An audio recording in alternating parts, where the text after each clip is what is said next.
BBC News with Eileen McHugh. The Mexican government is suing major US gun companies, accusing them of failing to stop the illegal flow of weapons across the border.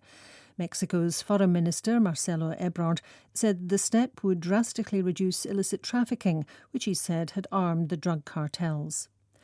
A wildfire that has raged for 8 days has now reached a thermal power plant on Turkey's Aegean coast. The coal-fired facility had already been evacuated and flammable and explosive materials were removed in advance of the flames. But environmentalists have expressed concern that toxic substances could be released into the air. The World Health Organization has urged wealthy governments to halt plans for coronavirus booster jabs until the rest of the world catches up. The agency's head, Tedros Adhanom Ghebreyesus, said he could not accept that the most vulnerable people remained unprotected while the richest were vaccinated for a third time.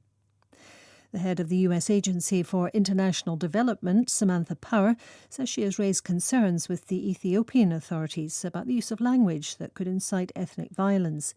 Ethiopia's Prime Minister was criticised recently for referring to the leadership of the Tigray People's Liberation Front as a cancer.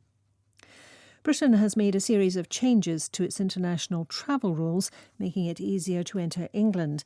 Among the changes, people arriving from France, India, Qatar and the UAE will no longer need to quarantine upon arrival. Protesters clashed with riot police outside Lebanon's parliament as the country marks the first anniversary of the explosion that devastated central Beirut. There's anger that nobody has been held to account for the blast, which killed more than 200 people.